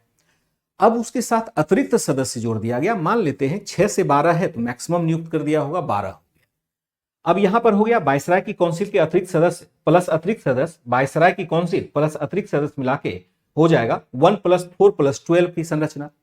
अब यहां जो 12 अतिरिक्त सदस्य होगा इसका विभाजन कैसे होगा? अतिरिक्त सदस्य का अगर विभाजन होता है यह हो जाएगा आपका 2 रूप। एक हो जाएगा गैर सरकारी सदस्य, गैर सरकारी सदस्य हो जाएगा जो होगा 6, और सरकारी सदस्य हो जाएगा, यह कितना हो जाएगा? सदस्य जो हो जाएगा यह भी हो जाएगा 6, क्योंकि लगभग आधा आधा आपको रखना ही पड़ता था। तो अब जाकर के जो संरचना बन गई 1, 4 + 12, ये संख्या बढ़ती, जो 12 वाला संख्या है ना, जैसे अभी हमने देखा जस्ट शुरुआत हुई। आगे चल करके जब हम कोई भी भारत शासन अधिनियम की चर्चा करेंगे तो यह संख्या बढ़ती चली जाएगी। जैसे इसके बाद जो मेजर सुधार होता है वो 98 में होता है, 1893 में। वहां पर एग्जीक्यूटिव काउंसिल जो हम देखते हैं 12 है, यह बढ़ा करके 16 कर दिया गया। इसके बाद जो सुधार होगा 1909 में होता है और वहां पर बढ़ा करके 45 कर दिया गया। फिर 1919 में बढ़ा करके 104 कर दिया गया। इस तरह से धीरे धीरे संसद के स्वरूप में ये सारी प्रक्रिया ढलने लग जाती है। धीरे धीरे संसद के रूप में सारी व्यवस्था ढल जाती है। अभी तो जस्ट शुरुआत है। इस तरह से पूरी की पूरी प्रशासनिक संरचना बनी हुई थी। क्राउन के नीचे ब्रिटिश संसद के नीचे भारत सचिव के नीचे वायसराय एग्जीक्यूटिव काउंसिल के माध्यम से शासन करता है, और अतिरिक्त सदस्य इसमें 12 जोड़ दिया गया है। अतिरिक्त सदस्य 12 जोड़ दिया गया है, और 12 कौन है? 12 सदस्य जो होगा उसमें आपका 6 हो जाएगा गैर सरकारी सदस्य और 6 हो जाएगा सरकारी सदस्य। अब इन सबके सलाह मशविरे से, इन सबकी सलाह से वायसराय क्या करेगा? वायसराय अपना कार्य संचालन करेगा, वायसराय अपना कार्य संचालन इन सब की मदद से करेगा। यानी 12 4 16, एक 17 सदस्य हो जाएंगे अब कार्य संचालन में। पहले 4 सदस्य हुआ करते थे, अब बढ़ करके 17 सदस्य हो गए। आशा करता हूं कि बात समझ पा रहे होंगे। और जो बच्चे मान लो कि एक बार में नहीं समझ पा रहे हैं, हो सकता है कि उन्होंने अभी तक इस प्रकार से कभी पढ़ा नहीं है। एनसीईआरटी में भी ये डाटा तो ऐसे नहीं दिया है, एनसीईआरटी में तो डाटा नॉर्मल तरीके से दिया है, लेकिन मैंने समझाने के लिए इसको एक ग्राफ में डाल दिया है। अगर मान लो ग्राफ आप नहीं समझते तो आप इसको छोड़ दीजिए। अभी आप जब पॉलिटी को और गहन तरीके से पढ़ेंगे, पॉलिटी को या एडवांस लेवल पर जब आप सारी संरचना समझेंगे, जिसमें संवैधानिक विकास वाला टॉपिक में ले रहा हूँ एडवांस वाले में, आप चाहें तो एडवांस का क्लास देख सकते हैं आधार बैच में, लेकिन वहां पर भी आपको बहुत अभी समझ में नहीं आएगा, क्योंकि समझ हमारी उतनी बनी ही नहीं। तो बेटर होगा कि ग्राफ को आप नहीं ध्यान में रखेंगे और जो टेक्स्ट मैंने दिया था उसी को आपको पढ़ना है। आउट ऑफ एनसीईआरटी सिर्फ इसलिए जा रहे हैं ताकि ये सारी बातें समझ पाए। आउट ऑफ एनसीईआरटी जा रहे हैं इसके लिए, ठीक है। अब चलते हैं यहां पर। आप चाहे तो इसको छोड़ दीजिएगा अभी, इसको समझने की मतलब जिन बच्चों को दिक्कत हो रही होगी, चाहे तो इसको अभी आप इस ग्राफ को छोड़ दीजिएगा। कौन दिमाग लगाता है, ऐसे ही सोच करके इसको छोड़ दीजिएगा। आज न कल तो समझना है, धीरे धीरे समझ में भी आ जाएगा। कोई दिक्कत होती है तो मुझे बता देंगे। यहां पर मैं चैट हो सकता है कि नहीं देख पाऊं, क्योंकि मुश्किल से 4-5 ही चैट होता है और मैं कुछ विशेष बताना भी चाह रहा हूं। तो हमने क्या देखा यहां पर कि वायसराय के साथ एक कार्यकारी परिषद जोड़ा गया और यहां बहुमत के सिद्धांत को लागू किया। हालांकि वायसराय को विशेष शक्ति दी गई कि वह काउंसिल के निर्णय को नहीं भी मान सकता है। 1861 में एक भारत शासन अधिनियम पारित कर भारत को वायसराय निर्माण के हिसाब से अपनी सलाहकारी कार्यकारिणी में 6 से 12 अतिरिक्त सदस्य जोड़ने का अधिकार दिया गया। ये सदस्य या तो ब्रिटिश हो सकते थे अथवा भारतीय हो सकते थे। इनमें से आधे गैर सरकारी होते। गैर सरकारी का मतलब क्या है? जो सरकार के प्रशासन से बाहर का हो। सरकारी सदस्य का मतलब होगा जो सरकार के प्रशासन से जुड़ा हुआ। इस तरह से गैर सरकारी और सरकारी सदस्यों को हम देखते हैं।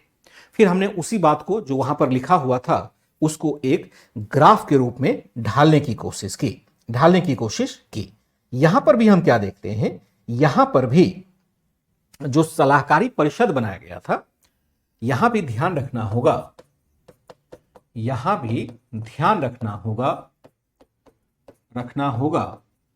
कि परिषद जो है, परिषद केवल सलाहकारी अधिकार रखती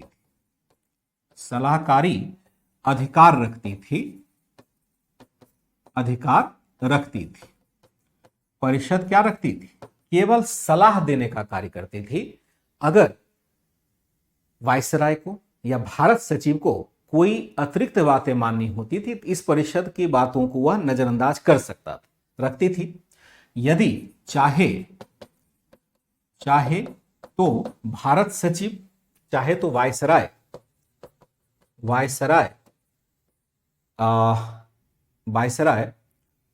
इनकी सलाह को ठुकरा भी सकता था। सबसे बढ़कर भारत सचिव था। भारत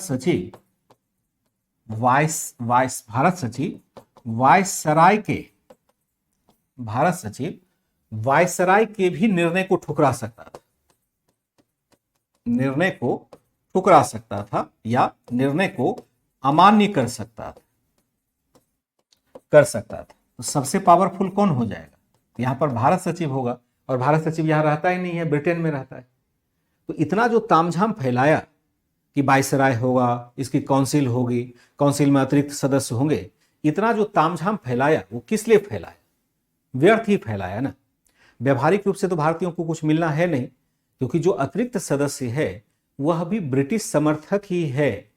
कोई भारतीय राजनेता अभी नहीं है जिसको कि यहां नियुक्त किया जाएगा, और कोई गांधी जी, सुभाष चंद्र बोस या इस टाइप के नेता है नहीं कि जिसको कि नियुक्त किया जाए और ब्रिटिश उसको झेल भी ले। जो अतिरिक्त सदस्य नियुक्त किए गए, अगर भारतीय सदस्य भी नियुक्त किए गए, जो महाराजा वगैरह कुछ इसमें नियुक्त कर दिए गए थे, तो वह भी क्या है? ब्रिटिश समर्थक ही है। भले वो गैर सरकारी है, यानी सरकार के किसी पद पर नहीं है, लेकिन है तो ब्रिटिश समर्थक। इस तरह से दिखाने की कोशिश की गई कि हम एक लोकतांत्रिक प्रक्रिया को अपना रहे हैं, लेकिन व्यवहार में यहां पर कोई लोकतांत्रिक प्रक्रिया नहीं थी। सब कुछ पावर भारत सचिव के पास था। भारत सचिव को जो मन करे वह स्वीकार करे, जो मन करे वह स्वीकार नहीं करे। तो ब्रिटिशों ने क्या कर दिया, लोकतंत्र जैसा, चुनाव जैसा कुछ दिखावा कर दिया। ऐसा कुछ भारत को दिया ही नहीं, भारतीयों को यहां पर कुछ नहीं मिला। ठीक है बच्चे, यहां तक बातें क्लियर है, यहां तक क्लियर हो जाएगा। ठीक है। यहां पर हम क्या देखते हैं कि यहां पर सारी व्यवस्था अब ब्रिटिशों ने अपने पक्ष में की थी। ये पक्ष में की थी, यहां पर कोई चुनाव वाली बात नहीं थी। और ब्रिटिशों ने एक तरह से मनोनयन की पद्धति, या ये भी लिख सकते हैं, एक मुझे याद आ गया, ये लिख सकते हैं, उपरोक्त सभी सदस्यों की नियुक्ति कैसे होती, नियुक्ति मनोनयन विधि से होना, मनोनयन विधि से होना था, ना कि निर्वाचन विधि से, निर्वाचन विधि से होना, ना तो मनोनयन विधि से, मतलब मनोनयन विधि से होना। मनोनयन का मतलब क्या होता है, हमने आपको मनोनीत कर दिया कि भाई ये व्यक्ति बन जाएगा प्रधानमंत्री। अभी हम क्या देखते हैं कि जो प्रमुख पद होते हैं वह निर्वाचन के विधि से भरे जाते हैं, मनोनयन विधि से नहीं भरा जाता है। मनोनयन विधि सबसे बुरी विधि होती है। इसमें हम अपने योग्य, अपने जो हमारा जो नज़दीकी व्यक्ति होगा उसको हम भर्ती कर लेते हैं, जो हमारे हिसाब से ही चले। किसी भी लोकतांत्रिक प्रक्रिया में मनोनयन की पद्धति, जिसमें हम योग्यता को नहीं देखते हैं या अपने पक्ष वाले व्यक्ति को प्रशासन में पद दे देते हैं। तो अभी किसी का निर्वाचन नहीं हो रहा, कोई इलेक्शन नहीं हो रहा, किसी को अधिकार नहीं है। अधिकार धीरे धीरे 80 के बाद स्थानीय शासन में कुछ अधिकार निर्वाचन के आ जाते हैं, लेकिन ऊपरी स्तर पर तो निर्वाचन के अधिकार फाइनली जो मिलता है वह मिलता है 1909 के अधिनियम में, जिसको मार्लेमेंटो एक्ट कहते हैं, वहां पर जाके मिलता है। यहां तो कोई अस्तित्व ही नहीं है, निर्वाचन के बारे में तो अभी हम सोच ही नहीं सकते। यह था प्रशासन में जो परिवर्तन किया गया वह। अब देखते हैं कि प्रांतीय प्रशासन में क्या परिवर्तन किया गया। प्रांतीय प्रशासन में परिवर्तन, आशा करता हूं कि प्रशासन वाला परिवर्तन आपने समझा।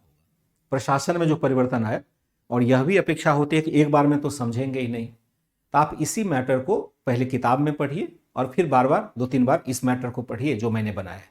मैंने बहुत ही सिंप्लीफाई कर दिया, इससे सिंप्लीफाई करना अब शायद ही मुश्किल होगा। तो फिर भी कुछ बच्चों को अगर दिक्कत हो रही है तो दिक्कत हो रही होगी, स्वाभाविक है कि जो एकदम से नए बच्चे होंगे उनको ये थोड़ा गूढ़ ही लगेगा, थोड़ा बोरियत जैसा लगेगा। आप बोर मत होइएगा, कारण है कि सारी बातें आपको पढ़ना ही पढ़ना है, इसके बगैर आप नहीं जा सकते। क्या एक बार कंफर्म करेंगे सब कुछ ठीक चल रहा है, सो तो नहीं गए, ज़्यादा बोरियत तो फील नहीं हुई? लेकिन यहाँ पर आपको क्या करना है, पढ़ना ही पढ़ना पड़ेगा, इसके बगैर आप आगे नहीं बढ़ सकते। यह आपके लिए मैंडेटरी है, यह आपको पढ़ना ही पढ़ना पड़ेगा। तो प्रशासन में क्या परिवर्तन किया गया, प्रांतीय प्रशासन में क्या परिवर्तन किया गया, इसको जरा देखते हैं। ब्रिटिश सरकार ने प्रशासन की सुविधा के दृष्टिकोण से, प्रशासन की सुविधा के दृष्टिकोण से क्या कर दिया, दृष्टिकोण से समूचे या संपूर्ण क्षेत्र को विभिन्न प्रांतों में विभाजित किया था, विभिन्न प्रांतों में विभाजित किया था। प्रांतीय प्रशासन 2 प्रकार के थे, प्रांतों में विभाजित किया था। प्रांतीय प्रशासन 2 प्रकार के थे, प्रशासन 2 प्रकार के थे। कैसे? एक होगा प्रकार के थे, एक हो जाएगा, वह हो जाएगा प्रेसिडेंसी प्रशासन, प्रेसिडेंसी क्षेत्र हो जाएगा। और दूसरा जो होगा वह होगा सामान्य प्रांत हो जाएगा, सामान्य प्रांत। जो प्रेसिडेंसी क्षेत्र होगा इसका जो प्रशासक होगा, प्रशासक कौन हो जाएगा, प्रशासक होगा यहां पर गवर्नर। प्रशासन यहां कौन करेगा, गवर्नर करेगा। और जो प्रेसिडेंसी नगर होगा वहां का जो प्रशासन होगा, वहां हम क्या देखते हैं, वहां पर प्रशासक कौन होगा, गवर्नर होगा, प्लस यहां पर 3 सदस्यीय काउंसिल होगा, सदस्यीय काउंसिल हो जाएगा। इसके साथ भी, प्रशासक के साथ भी, प्रांत है ना, प्रोविंस है, तो प्रोविंस में हम देखते हैं कि अलग से एक गवर्नर की नियुक्ति की जाती है। ये जो ऊपर वाला है वो गवर्नर जनरल है, ये उसका छोटा भाई हुआ गवर्नर। तो गवर्नर जनरल भी अकेले नहीं निर्णय लेगा, गवर्नर जनरल के साथ भी 3 लोगों को जोड़ा गया, सॉरी, गवर्नर के साथ भी 3 लोगों को जोड़ा गया। और प्रेसिडेंसी क्षेत्र किसको कहते हैं इसको मैं बताता हूं। गवर्नर तथा 3 सदस्यीय काउंसिल हो जाएगा, यानी 3 मेंबर यहां पर आ जाएंगे, 3 मेंबर हो जाएंगे, प्लस 3 सदस्यीय मेंबर हो जाएगा, काउंसिल हो जाएगा। सामान्य जो प्रांत होगा, जो प्रेसिडेंसी नगर नहीं है, इसका अगर प्रशासक देखेंगे तो यहां पर जो देखेंगे वह होगा लेफ्टिनेंट गवर्नर। लेफ्टिनेंट गवर्नर इसका पदनाम होगा, गवर्नर। प्लस क्या होगा, प्लस यहां पर होगा कमिश्नर होगा, जो एक वाइस कमिश्नर होता है। सामान्य प्रांत में का प्रशासक कौन होगा, लेफ्टिनेंट गवर्नर होगा, और लेफ्टिनेंट गवर्नर के साथ हम क्या देखते हैं, एक कमिश्नर जोड़ दिया जाता है, governor plus chief commissioner. Commissioner अभी भी आप देखिएगा, अगर आपको याद हो, वर्तमान समय आपको जोड़ पाऊं, क्या आपको पता है कि भारत में भी जो प्रांत हैं, जो प्रोविंस हैं, भारत में बहुत सारे राज्य हैं, जैसे उत्तर प्रदेश एक राज्य है, भारत एक देश है और इस देश के अंदर बहुत सारे राज्य हैं। क्या आपको पता है कि यहां पर भी भारत में भी जो प्रांत है उसके अंदर गवर्नर होते हैं, गवर्नर यानी राज्यपाल होते हैं। राज्यपाल को ही अंग्रेजी में हम क्या कहते हैं, गवर्नर कहते हैं। और ये तो जानते ही होंगे आप, मैं पूरी तरह से विश्वस्त हूं आपके लिए, यह तो जानते होंगे कि हर राज्य में एक राज्यपाल होता है। लेकिन आपको यह पता होना चाहिए कि कुछ राज्य ऐसे होते हैं जहां पर कि राज्यपाल नहीं होते हैं, बल्कि वहां पर उपराज्यपाल होते हैं। उपराज्यपाल का मतलब होगा लेफ्टिनेंट गवर्नर, जो यहां पर लिखा गया है, लेफ्टिनेंट गवर्नर। तो अभी भी हम लेफ्टिनेंट गवर्नर शब्द का प्रयोग करते हैं वैसे क्षेत्र में जहां का प्रशासक या जो क्षेत्र केंद्र शासित क्षेत्र हो। 2 प्रकार के क्षेत्र हैं, एक पूर्ण राज्य का क्षेत्र है, पॉलिटी में आपने पढ़ा है, और एक पूर्ण राज्य क्षेत्र नहीं है, वहां पर उसको हम कहते हैं केंद्र शासित क्षेत्र। तो केंद्र शासित क्षेत्र में गवर्नर नहीं होता है, वहां पर लेफ्टिनेंट गवर्नर होता है। तो जो यहां पर भी 2 प्रकार के प्रांत थे, एक तो प्रेसिडेंसी नगर था, जो सबसे बड़ा नगर माना जाएगा, उसका क्षेत्रफल बहुत बड़ा होगा, जैसे 3 प्रेसिडेंसी नगर है, एक आप बंबई देखेंगे, एक मद्रास देखेंगे, और एक कलकत्ता है, या बंगाल प्रेसिडेंसी हो जाएगा। यहां पर जो प्रशासन कर रहा होगा उसको गवर्नर कहा जाएगा। और जो छोटे छोटे क्षेत्र होंगे, जैसे उत्तर पश्चिम सीमा प्रांत, पंजाब है, इस टाइप के जो प्रांत होंगे, वहां पर लेफ्टिनेंट गवर्नर नियुक्त किया जाएगा। इवन बंगाल में भी कलकत्ता के लिए लेफ्टिनेंट गवर्नर नियुक्त किया जाएगा। ये अवधारणा यहां पर लाई गई थी। 2 प्रकार के नगर थे, एक प्रेसिडेंसी क्षेत्र है और एक सामान्य प्रांत है। अगर प्रेसिडेंसी क्षेत्र की हम बात करें तो प्रेसिडेंसी क्षेत्र कितने थे, प्रेसिडेंसी क्षेत्र 3 थे। कितने थे, 3 क्षेत्र थे। कौन कौन, 3 क्षेत्र थे, कौन कौन था, एक था आपका बंबई प्रेसिडेंसी था, दूसरा जो होगा वह होगा मद्रास प्रेसिडेंसी, और तीसरा जो हो जाएगा वह हो जाएगा आपका बंगाल प्रेसिडेंसी। बंगाल प्रेसिडेंसी हो जाएगा। और इसका प्रशासक कौन होगा, प्रशासक जो होगा वह होगा, हमने पहले ही लिख दिया है, प्रशासक होगा गवर्नर प्लस 3 सदस्यीय काउंसिल। 3 सदस्यीय काउंसिल हो जाएगा। और किसके अधीन होगा, यह संपूर्ण अधिकार किसका होगा, वायसराय के अधीन। वायसराय के अधीन यह कार्य करता है, इसके पास कोई शक्ति नहीं है, इसे कानून निर्माण की शक्ति नहीं, अधीन। इसे क्या है? इसे कानून निर्माण की शक्ति नहीं है। इसे क्या होता है? कानून निर्माण की शक्ति नहीं है, शक्ति नहीं है, क्योंकि कानून निर्माण की शक्ति किसके पास है? केवल और केवल वायसराय के पास है। आगे चल करके दे दिया जाता है 1833 से पहले कानून निर्माण की शक्ति प्रांतीय लोगों को भी हुआ करता था, प्रांतीय गवर्नर को भी हुआ करता था, लेकिन अब कानून निर्माण की शक्ति सिर्फ और सिर्फ वायसराय के हाथों में चली गई है। बाद में हम देखेंगे धीरे धीरे गवर्नर को भी थोड़ा बहुत पावर दे दिया जाता है और 1935 तक तो बहुत अधिक पावर दे दिया जाता है, लेकिन वह धीरे धीरे होता है। दूसरा हम क्या देखते हैं कि प्रेसिडेंसी क्षेत्र है। एक है आपका सामान्य प्रांत। सामान्य प्रांत क्या होगा? शेष भाग, उपरोक्त तीनों क्षेत्रों को छोड़कर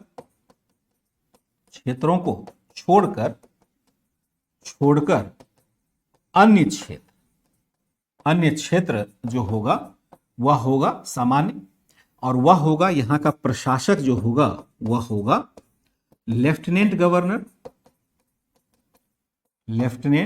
गवर्नर होगा, प्लस क्या होगा? चीफ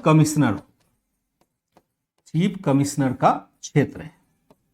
चीफ कमिश्नर यहां पर देखेंगे, इसका क्षेत्र भी अलग है। जैसे चीफ कमिश्नर का क्षेत्र ही हम क्या देखते हैं कि धीरे धीरे आगे चल करके जो अभी आप केंद्र शासित प्रदेश देखते हैं ना, एक्चुअल में वो चीफ कमिश्नर का ही क्षेत्र एक समय हुआ करता था। जैसे पर्टिकुलर हम किसी क्षेत्र को जीत लेते हैं, जैसे अजमेर है, अजमेर का क्षेत्र ब्रिटिशों ने राजपूतों से छीन लिया था, तो वहां पर अपना कमिश्नर नियुक्त किया गया। तो कुछ सिस्टम पहले से चलता रहा जो स्वतंत्रता के बाद भी केंद्र शासित प्रदेश के रूप में वर्गीकृत होता रहा है। जो अभी केंद्र शासित प्रदेश है एक्चुअल में वो चीफ कमिश्नर का ही क्षेत्र हुआ करता था एक समय। एग्जैक्ट नहीं, मतलब सीधा सीधा तो नहीं लागू होगा, क्योंकि समय जब बदलता है तो बहुत सारी बातें भी परिवर्तित होती चली जाती है। तो यहां हम देखते हैं सामान्य प्रांत है। उपरोक्त तीनों प्रांतों के अलावा जो भी क्षेत्र होगा वहां क्या होगा कि यही होगा। ठीक है, तो हम क्या देखते हैं कि 1800 यहां देखेंगे कि 1833 के चार्टर एक्ट के माध्यम से प्रांतीय सरकारों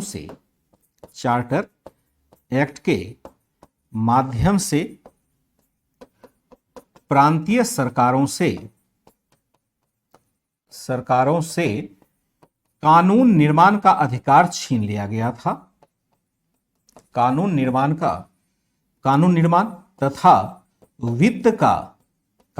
तथा वित्तीय अधिकार छीन लिए गए थे। फाइनेंशियल पावर भी इसके पास नहीं रहने दिया गया था। कानून निर्माण तथा वित्तीय अधिकार छीन लिए गए थे। यानी वित्तीय अधिकार मतलब फाइनेंशियल पावर होगा, छीन लिए गए थे, जिसे अब धीरे धीरे प्रांतों को वापस किया जा रहा था।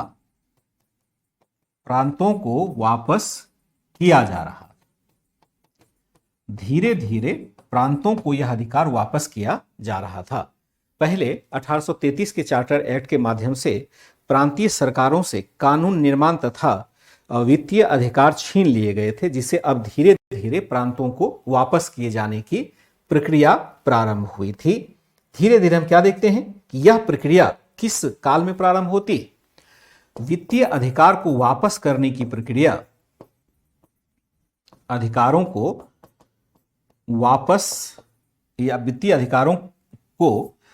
वित्तीय अधिकार प्रांतों को वापस करने की प्रक्रिया, ऐसे लिख देते हैं, वित्तीय अधिकार प्रांतों को वापस करने की प्रक्रिया कब प्रारंभ होती है? वापस करने की प्रक्रिया 1870 में लॉर्ड मेयो के काल से प्रारंभ होती है। यहां से क्वेश्चन बनता है, मेयो के काल से प्रारंभ हुआ, लॉर्ड मेयो के काल से प्रारंभ होता है। कभी कभी पूछा जाता है प्रश्न वित्तीय विकेंद्रीकरण की शुरुआत किस गवर्नर जनरल के या वायसराय के काल में होती है? प्रश्न यही पूछा जाता है कि वित्तीय विकेंद्रीकरण की शुरुआत किस वायसराय के काल से होती है। तो वायसराय कौन हो जाएगा? लॉर्ड मेयो हो जाएगा। यहां मेयो, लॉर्ड मेयो लिखा है ना। लॉर्ड मेयो इस समय 1870 के आसपास गवर्नर जनरल हुआ करते थे। जिस वित्तीय अधिकार को छीन लिया गया था उस वित्तीय अधिकार को रिस्टोर करने का प्रयास अभी पूरा हुआ नहीं है, प्रयास किया गया। फर्स्ट फेज हम देखते हैं लॉर्ड मेयो के शासनकाल में आता है और यही हमारे लिए ऑब्जेक्टिव टाइप का क्वेश्चन भी बनाता है। यहां से भी प्रश्न पूछे जाते हैं कि वित्तीय विकेंद्रीकरण की शुरुआत किस गवर्नर जनरल के शासनकाल से होता है। कन्फर्म है? ये हम देख लेते हैं। ध्यान रखिएगा, सभी प्रकार के जो प्रश्न बन सकते हैं उसको मैं यहां पर आपको बताता चलता हूं। ठीक है, कैसे किया गया, क्या किया गया इसमें हम अगर देखें तो क्या किया गया, यहां पर क्या किया गया, जरा इसको जरा समझेंगे तो आप भारतीय संरचना, भारतीय संविधान की संरचना भी आप समझ पाएंगे। क्या किया गया, असल में कुछ एक निश्चित वित्त दी गई। प्रांतों को क्या किया गया? प्रांतों को पुलिस प्रशासन,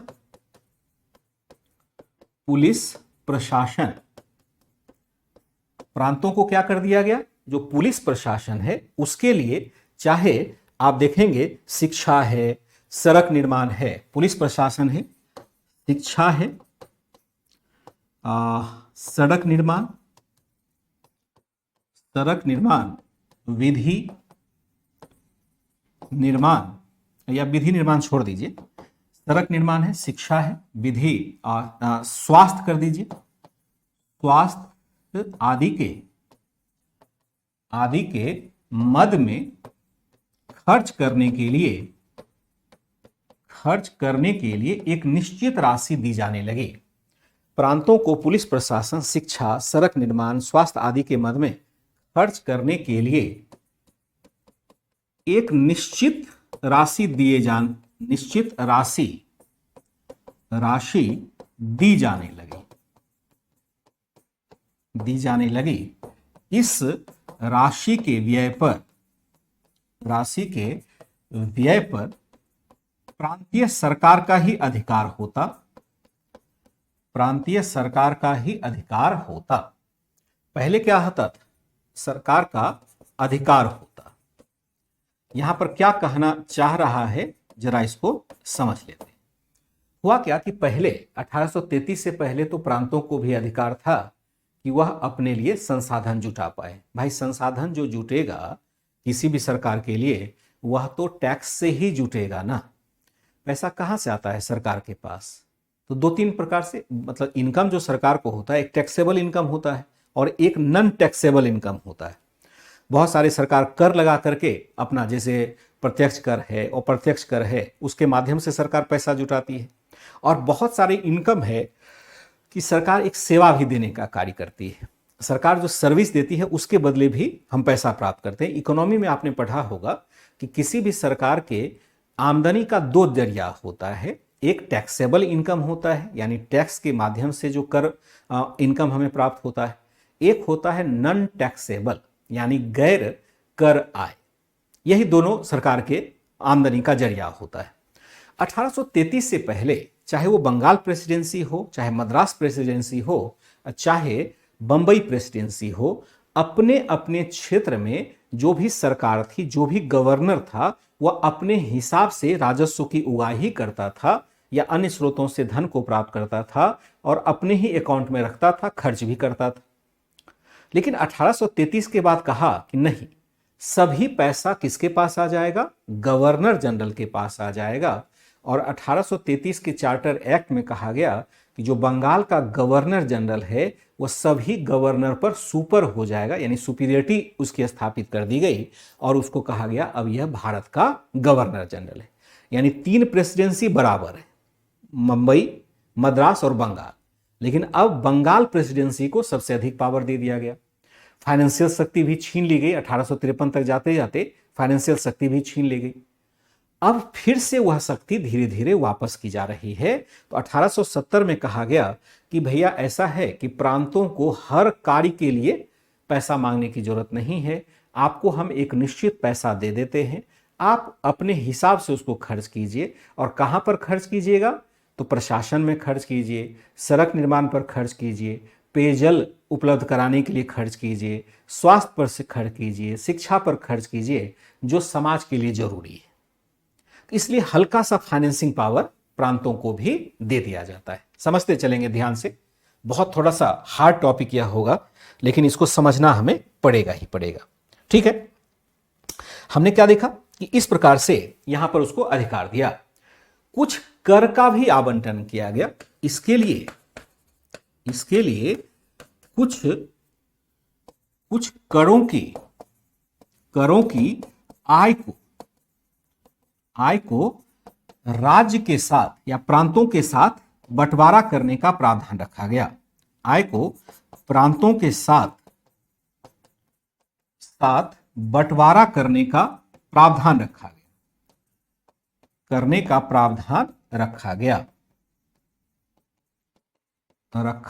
जाता है। कहा गया कि भाई जो भी इनकम होगा उसको हम क्या करेंगे, बारी बारी से बांट लेंगे, यानी थोड़ा सा आपको भी देंगे, थोड़ा सा हम भी रख लेंगे। राज्यों को कहा रहा है तो सारी एक ही इकाई, लेकिन राज्य सरकार तेजी से कार्य करे इसके लिए थोड़ा सा फाइनेंशियल पावर उसको बढ़ा दिया गया।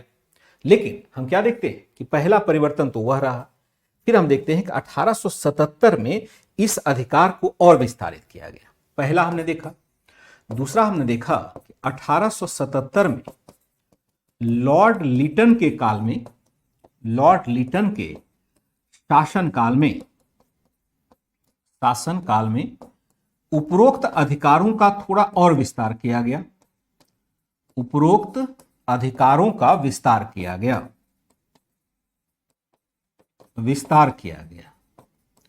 उपरोक्त अधिकारों का विस्तार किया गया। क्या किया गया? 1877 में लॉर्ड लिटन के शासनकाल में उपरोक्त अधिकारों का हमने क्या कर दिया? विस्तार कर दिया। कैसे कर दिया? यहां पर हमने क्या देखा कि एक तरह से कुछ ऐसे स्रोत दिए गए जहां से कि राज्य प्रशासन खुद ही राजस्व की उगाही कर सकता है।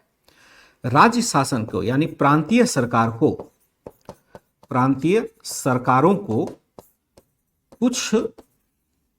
कुछ स्रोतों से सीधे राजस्व उगाही का अधिकार दिया गया। कुछ स्रोतों से सीधे राजस्व उगाही का अधिकार दिया गया। जैसे पहले हमने क्या देखा? पहले वाले चरण में हमने क्या देखा कि राजस्व के बंटवारे का उपाय लगाया गया कि राजस्व का बंटवारा हम थोड़ा सा कर देंगे। लेकिन अब कहा गया जैसे स्टाम्प ड्यूटी है, एक्साइज ड्यूटी है, राज्यों को कहा गया भाई ऐसा है कि आप खुद ही लगा लो और उससे जो इनकम आपको प्राप्त होता है उसको आप रख करके खर्च करो, उसे मुझे मत देना, खाली हिसाब किताब दे देना, उसको दे देना उसी को। पॉलिटी में पता नहीं जो एनसीईआरटी आपने पढ़ा है तो क्या वहां पर केंद्र और राज्य के मध्य के वित्तीय संबंधों को पढ़ा है? मुझे तो याद नहीं है कि शायद इतना डेप्थ में पॉलिटी में ये चैप्टर है भी या नहीं, मुझे एग्जैक्ट याद नहीं। लेकिन एडवांस लेवल पर अगर पॉलिटी पढ़ते हैं तो केंद्र और राज्य जब संबंध पढ़ रहे होते हैं तो वहां पर केंद्र और राज्य के मध्य के वित्तीय संबंध को पढ़ना पड़ता है पॉलिटी में।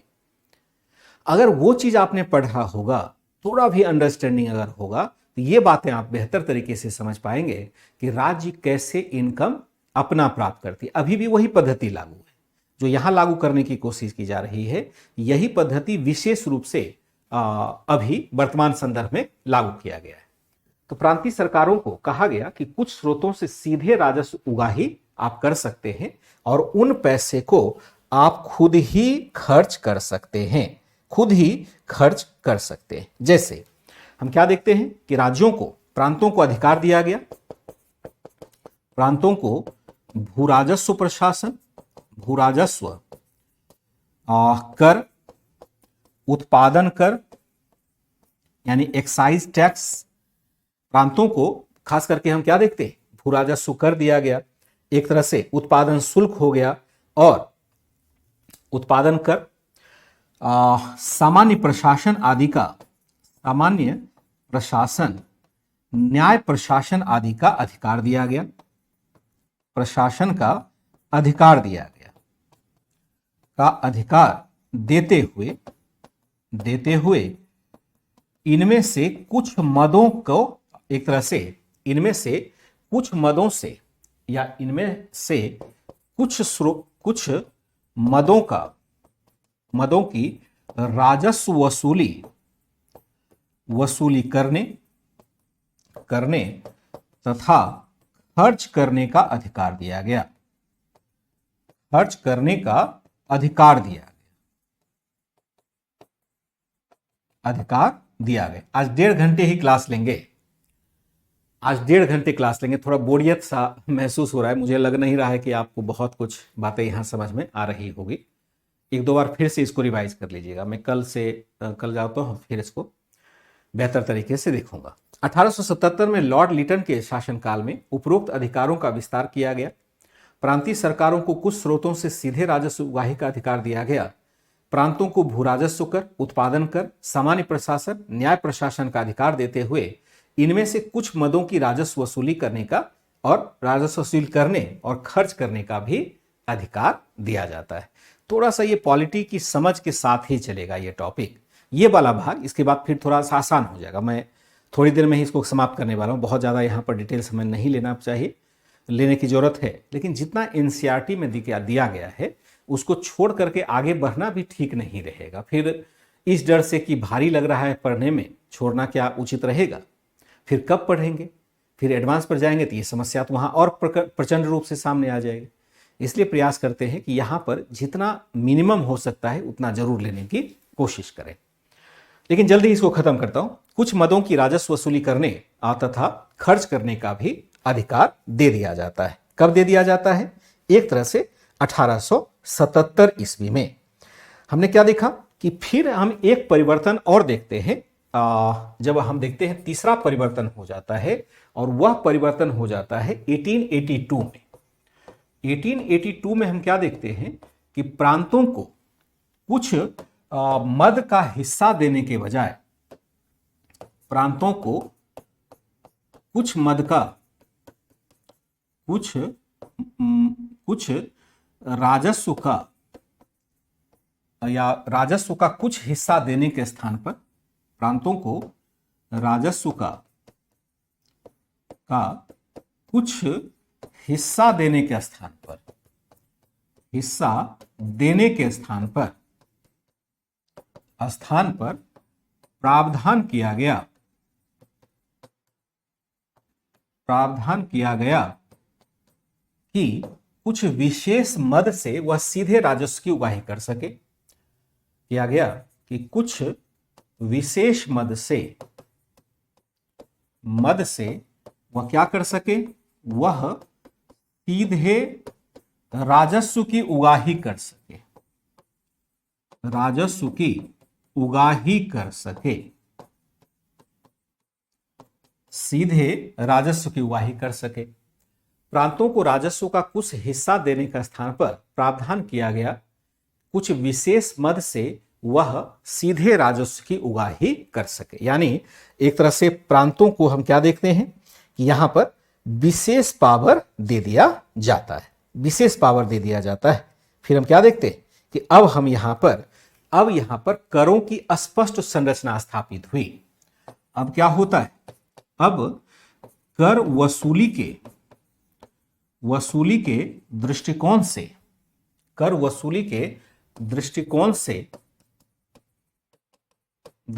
से करों की 3 श्रेणी बन गई, करों की 3 श्रेणी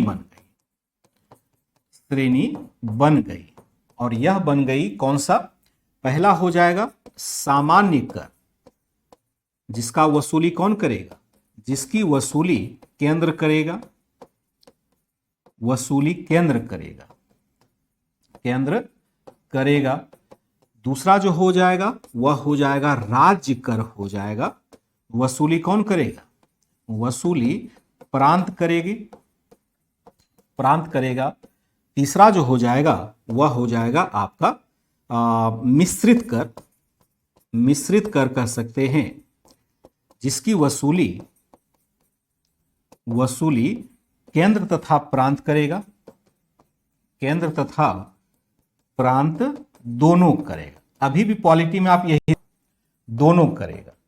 जब आप वित्तीय संबंध को पढ़ेंगे पॉलिटी में, यहां पर यही एडजेक्ट यही तीनों प्रकार दिखेंगे। जैसे एक कर जो होता है वह केंद्र वसूल करता है, एक कर जो होता है वह राज्यों के माध्यम से केंद्र वसूल करता है, एक कर ऐसा होता है जो केंद्र रख लेता है, एक कर ऐसा होता है जो राज्यों और केंद्र के मध्य का बंटवारा तय करता है। जैसे आप एक आयोग नियुक्त होते देखते हैं, अगर आप लिंक कर पाए तो, जैसे अभी आप देखिएगा कि वित्त आयोग, वित्त आयोग की नियुक्ति होती है ना, आप लोग करंट अफेयर्स पढ़ते होंगे तो बता सकते हैं कि वित्त आयोग के अभी अध्यक्ष कौन है। अभी जस्ट अध्यक्ष कुछ दिन पहले बने ही है वित्त आयोग। तो वित्त आयोग क्या करता है कि अब तो सिस्टमैटिक बन गया है, तो जो कर की वसूली हो रहा है उसके वितरण का कार्य करता है कि राज्यों का हिस्सा कितना होगा, केंद्र का हिस्सा कितना होगा।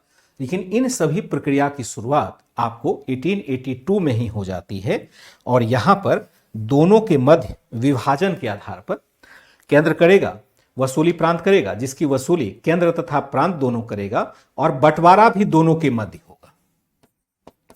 बंटवारा भी क्या होगा, बंटवारा दोनों के मध्य होगा, मध्य होगा। दोनों का बंटवारा किसके मध्य हो जाएगा, केंद्र और राज्य, यानी केंद्र और प्रांत दोनों के मध्य इसका बंटवारा हो जाएगा। यह था कुछ प्रांतीय प्रशासन के बारे में हमें जानकारी लेनी चाहिए थी। इतनी जानकारी हमें प्रांतीय प्रशासन के बारे में लेनी चाहिए। एक इसके साथ प्रांतीय प्रशासन के साथ एक और जोड़ सकते हैं, और वह हो जाएगा आपका स्थानीय प्रशासन। इसको करने के बाद फिर क्लास छोड़ देंगे। एक हो जाएगा आपका स्थानीय प्रशासन। अब स्थानीय प्रशासन का मतलब है लोकल गवर्नमेंट, यानी पहले हमने केंद्र देखा जो वायसराय वाला है, फिर हमने गवर्नर वाला देखा और एक लेफ्टिनेंट गवर्नर वाला देखा, और अब तीसरा है जिसमें ग्रामीण या शहरी प्रशासन किया जाएगा, उसको हम स्थानीय प्रशासन कहते हैं। और एक क्वेश्चन बार बार पूछा जाता है कि ब्रिटिश काल में स्थानीय प्रशासनिक व्यवस्था का जनक कौन है, तो कहेंगे लॉर्ड रिपन है।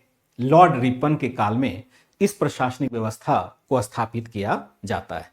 किसके शासनकाल में, लॉर्ड रिपन के काल में। क्या देखा कि धीरे धीरे वित्तीय प्रशासन, वित्तीय संकट के कारण धीरे धीरे केंद्र तथा प्रांतों के समानांतर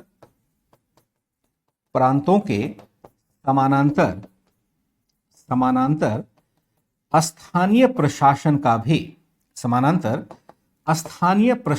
भी विकास हुआ। स्थानीय प्रशासन का भी विकास होता है, प्रशासन का विकास होता है। धीरे धीरे हम क्या देखते हैं, स्थानीय प्रशासन का विकास हुआ, यानी गांव स्तर पर या नगर के स्तर पर इसकी व्यवस्था होती है। स्थानीय प्रशासन धीरे धीरे होता है, जैसे नगर पालिका, जिला स्तर या ग्राम प्रशासन के रूप में। इसके तहत हम क्या देखते हैं, इसके तहत नगरों अथवा जिलों में नगर पालिका तथा जिला परिषद जैसी संस्था स्थापित की गई, तथा जिला परिषद जैसी संरचना स्पष्ट होती है, या जिला परिषद जैसी प्रशासनिक संरचना स्पष्ट हुई। जैसी प्रशासनिक संरचना स्पष्ट होती है, संरचना स्पष्ट हुई। जिला परिषद जैसी प्रशासनिक संरचना यहां पर स्पष्ट होती है। जब वित्तीय संकट बढ़ता है तो प्रशासन का विकेंद्रीकरण करना जरूरी होता है। धीरे धीरे हमने क्या देखा कि शिक्षा है, स्वास्थ्य है, सफाई है, जल आपूर्ति, धीरे धीरे हम क्या करेंगे, धीरे धीरे शिक्षा, स्वास्थ्य सफाई, जलापूर्ति जैसे विषय किसके पास चले गए? जैसे विषय स्थानीय या प्रशासन की स्थानीय इकाइयों को ट्रांसफर कर दिए गए। प्रशासन की स्थानीय इकाइयों के पास दे दिए गए। प्रशासन की स्थानीय इकाइयों के पास दे दिए जाते हैं। ठीक है, बहुत सारे जो विषय जिससे कि सामान्य जनता का लगाव था वह किसके पास चला जाता है? वह चला जाता है स्थानीय प्रशासन का एक तरह से।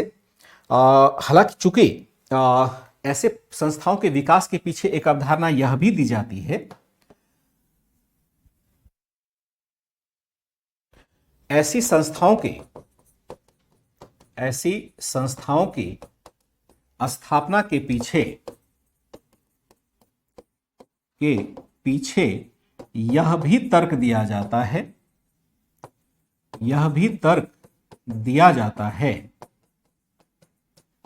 है कि चूंकि राष्ट्रवादी नेता ऐसे संस्थाओं की स्थापना की मांग कर रहे थे, ऐसी संस्थाओं की स्थापना की मांग लगातार कर रहे थे, संस्थाओं की स्थापना की मांग लगातार कर रहे थे, तो ब्रिटिश शासन उन्हें भी संतुष्ट करना चाहती थी। ब्रिटिश शासन उन्हें भी संतुष्ट करना चाहते थे, उन्हें भी संतुष्ट करना चाहती थी।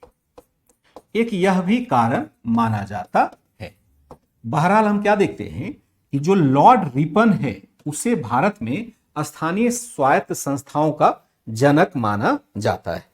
पहली बार हम क्या देखते हैं कि लगभग स्थानीय संस्थाओं का जो गठन किया गया, कि यहां पर पहली बार हम देखते हैं कि मद्रास वगैरह में इसको लागू किया जाता है 1800, खास करके आप देखेंगे कि 1864 के बाद 1864 से 1868 के मध्य स्थानीय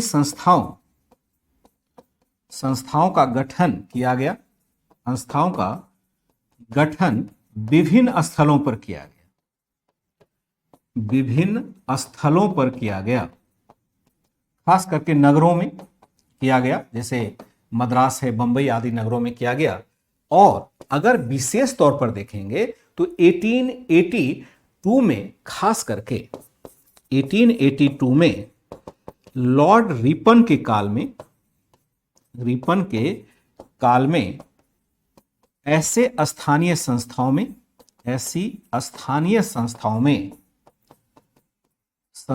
में निर्वाचन का सिद्धांत लागू किया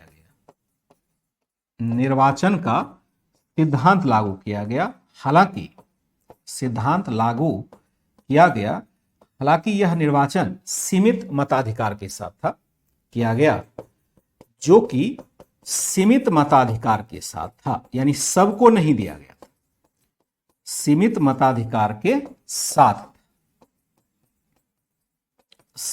सीमित मताधिकार का मतलब है कि धन के आधार पर मताधिकार देना, यानी सबको वोट डालने का राइट नहीं होगा।